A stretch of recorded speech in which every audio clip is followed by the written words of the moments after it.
Hello friends, welcome to my channel मेरी mom की kitchen. आज मैं आपके साथ शेयर करूंगी खस्ता और करारे गोलगप्पे की रेसिपी।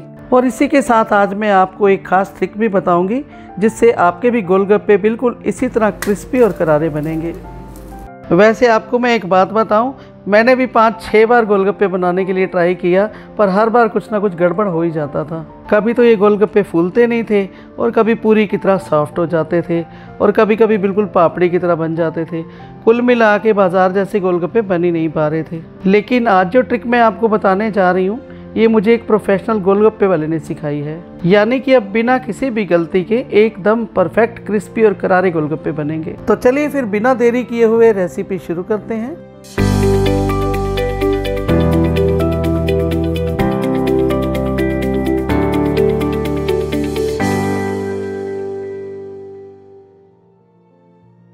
गोलगप्पे बनाने की सबसे पहली ट्रिक ये है कि ये मैंने आधा कप मोटी सूजी ली है और उसी के साथ ही बिल्कुल आधा कप ही बारीक सूजी ली है।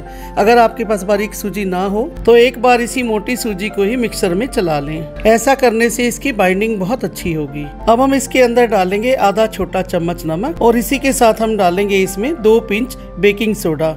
जो सोडा हम खाने में यूज करते हैं ना, बिल्कुल ये वही सोडा है। और साथ ही में डालेंगे 2 से 3 चम्मच रिफाइंड ऑयल। आप बिना फ्लेवर का कोई भी ऑयल ले सकते हैं। और अब एक बार इसको अच्छे से मिक्स करेंगे और इसमें इतना ही ऑयल हमें डालना है कि जब हम इसकी मुट्ठी बनाएं तो वो बिखरे ना। ये देखिए इस तरह से, ये बिखरनी नहीं चाहिए, तो इसका मतलब मोयन बराबर लगा है। अब इसमें थोड़ा थोड़ा गुनगुना पानी ऐड करते हुए हम इसको गूंद लेंगे। हमें इस डो को बहुत टाइट नहीं गूंदना, थोड़ा पतला ही रखना है, क्योंकि सूजी काफ़ी पानी एब्जॉर्ब कर लेती है और फूल जाती है। ये मैंने 1 गिलास गुनगुना पानी लिया है। पानी हमें बिल्कुल थोड़ा थोड़ा करके ही डालना है और गुनगुना पानी ही लेना है। ठंडे पानी से इस आटे को नहीं गूंदना। ये देखिए इस तरह से थोड़ा थोड़ा पानी डालते हुए मैंने इस सूजी को गूंद लिया है। इस सूजी को गूंदने में सिर्फ हमारा आधा गिलास पानी ही लगा है। ये देखिए इस तरह से सूजी को हमने गूंद लिया है अच्छे से। अब ट्रिक नंबर 2 ये है कि एक मलमल का कपड़ा लेंगे, उसको गीला करेंगे और इस तरह से सूजी को अच्छे से इस गीले कपड़े में लपेट देंगे और 30 मिनट के लिए इसको ढककर छोड़ देंगे। अब इसको रखे हुए पूरे 30 मिनट हो गए हैं। चलिए देख लेते हैं। अब कपड़े को हटा देंगे और डो को बाहर निकाल लेंगे। आप देख सकते हैं सूजी काफ़ी फूल गई है। अब हमारी डो बनकर रेडी हो गई है। अब तीसरा टिप ये है कि आप किचन काउंटर को अच्छे से साफ कर लें और इस डो को उसके ऊपर रखें, क्योंकि हमें इसको मसलने के लिए स्पेस चाहिए। अब इसमें थोड़ा सा ऑयल डालेंगे और इसको बहुत अच्छे से मसलेंगे। इसको बहुत बढ़िया से मसल के गूंदने के लिए हमें हार्ड स्पेस की जरूरत होती है, इसलिए हम यहाँ पर किचन स्लैब का यूज कर रहे हैं। अब दोनों हाथों से इस हार्ड स्लैब पे हम डो को अच्छे से मसलेंगे। हमें इस डो को बहुत बढ़िया से चिकना करना है, एकदम सॉफ्ट बनाना है। अब हम क्या करेंगे, हाथ के इस हिस्से से डो को बहुत अच्छे से मसलेंगे। ये देखिए बिल्कुल इस तरह से हमें इस डो को बिल्कुल स्मूथ बनाना है। बिखरी बिखरी बिल्कुल नहीं होनी चाहिए, नहीं तो हमारे गोलगप्पे बिल्कुल अच्छे नहीं बनेंगे। अब फाइनल ट्रिक ये है, जब ये थोड़ा स्मूथ हो जाए तो इस डो को हम इस तरह से पटक पटक कर फिर से मसलेंगे, जिससे हमारे गोलगप्पे बहुत अच्छे फूलेंगे।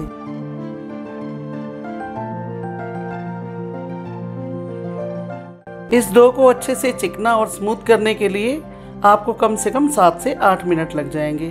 अब इस डो को किचन काउंटर पर ही दोनों हाथों से इस तरह से लंबाई में बढ़ाते जाएंगे।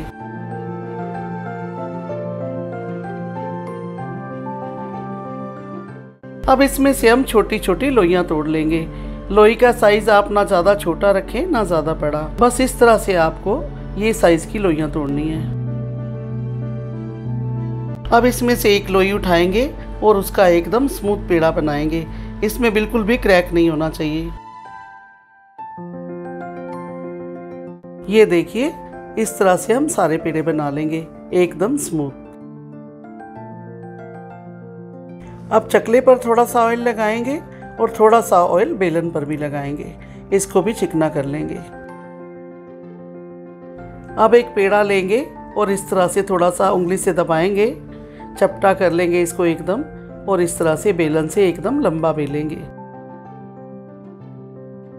बस इसको इतना ही बेलेंगे, ये देखिए, और इतना मोटा रखना है, इससे ज़्यादा पतला नहीं करना।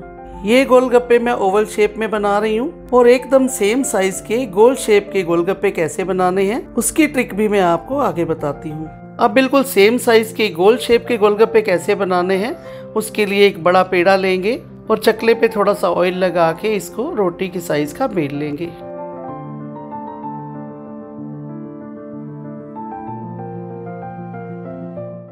हमें इसको बहुत ज़्यादा पतला ना बहुत ज़्यादा मोटा रखना है, चारों तरफ से एकदम बराबर बेलना है। अब इसको एकदम बराबर बेलने के बाद अब इसको एकदम गोल शेप देने के लिए मैंने ये डिब्बी का ढक्कन लिया है। आप चाहे तो कोई भी कुकी कटर भी ले सकते हैं या घर में किसी भी डिब्बी का इस तरह का ढक्कन यूज़ कर सकते हैं। अब इस तरह से ढक्कन को पलट कर रखेंगे और हाथ से थोड़ा सा प्रेशर देते हुए पूरी की शेप देंगे। बस इसी तरह से थोड़ी थोड़ी दूरी पर ढक्कन को हाथ से प्रेशर देंगे और घुमाते जाएंगे। ये देखिए इस तरह से। अब दोनों हाथों से एक्स्ट्रा आटे को उठाएंगे और इस तरह से अलग कर देंगे। अब ये सारी पूरी हम एक प्लेट में रख देंगे और एक साथ हम 5 से 6 गोलगप्पे ही बेलेंगे। आप देख सकते हैं इसको गोल शेप तो हमने ऑलरेडी दे दी है, पर इसको अभी हमें थोड़ा सा और पतला करना है। ये देखिए बिल्कुल इस तरह से 1-2 बार उठाकर इसको चारों तरफ से बराबर बेल लेंगे। बिल्कुल इसी तरीके से मैं आपको एक बार और बेल कर दिखा देती हूँ। बस इसी तरह से हल्का हल्का प्रेशर देते हुए एकदम बराबर बेलना है। फ्रेंड्स, इस ट्रिक से आपके सारे गोलगप्पे एक ही साइज के बनेंगे। आप चाहें तो इसी कटिंग में से ओवल शेप के गोलगप्पे भी बेल सकते हैं, आपको अलग से लोइयां नहीं तोड़नी पड़ेंगी। उसी कटिंग में से हम एक पूरी लेंगे और उसको बिना घुमाए एकदम सीधा लंबाई में बेल लेंगे। ये देखिए इस तरह से आपकी पेड़े बनाने की मेहनत भी बच जाएगी और दोनों तरह की पूरियां आप एक ही ट्रिक से बना लोगे। बिल्कुल इस तरह ही 5 से 6 पूरी हम ओवल शेप की भी बना लेंगे। अब एक कढ़ाई में ऑयल को हमने पहले से ही गर्म कर लिया है। अब इस गर्म तेल में छोटा सा डो डालकर चेक करेंगे कि तेल अच्छे से गर्म हुआ है या नहीं। आप देख सकते हैं डो ऊपर आने लगा है, यानी कि हमारा ऑयल अच्छे से गर्म हो गया है। इस ऑयल में गोलगप्पे डालने से पहले फ्लेम को हम हाई ही रखेंगे, नहीं तो गोलगप्पे फूलेंगे नहीं। अब इस गर्म ऑयल में हम एक एक करके ही पूरी को डालेंगे, एक साथ सारी पूरी इकट्ठी नहीं डालेंगे। ये देखिए इस तरह से इसके ऊपर ऑयल डालते जाएंगे। जैसे ये फूलने लगेगी हम दूसरी पूरी डाल देंगे। ये देखिए कितनी बढ़िया से फूल गई है हमारी ये पूरी। अब इसको भी इसी तरह से ऑयल डालते हुए फुला लेंगे। ये देखिए ये भी फूल गई है ना कितनी बढ़िया से। अब हम तीसरी पूरी भी ऐड कर देंगे। बस बिल्कुल इसी तरह से एक एक पूरी को फुलाते जाएं और दूसरी डालते जाएं।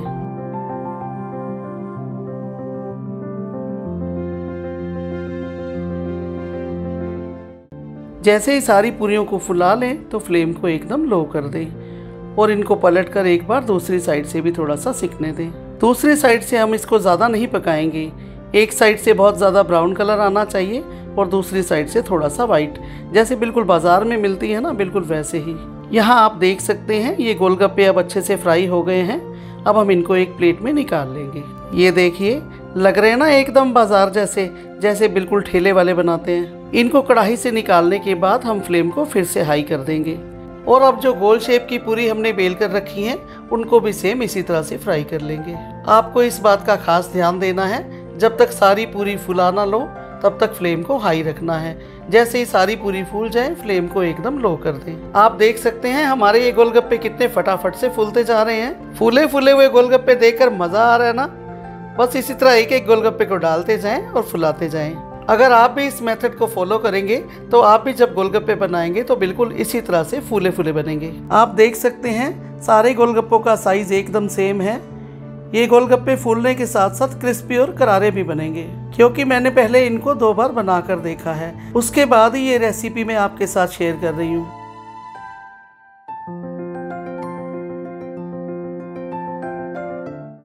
तो ये लीजिए, अब हमारे गोल वाले गोलगप्पे भी बनकर एकदम तैयार हो गए हैं। अब इनको भी हम उसी प्लेट में निकाल लेंगे। आपको जितने भी गोलगप्पे बनाने हैं बिल्कुल सेम मेथड से बनाते जाइए। गोलगप्पे के खट्टे और मीठे पानी की रेसिपी मैंने पहले ही अपलोड कर दी है, जिसका लिंक आपको डिस्क्रिप्शन बॉक्स में मिल जाएगा। चलिए मैं आपको एक गोलगप्पा तोड़कर भी दिखा देती हूँ कि ये कितने क्रिस्पी बने हैं।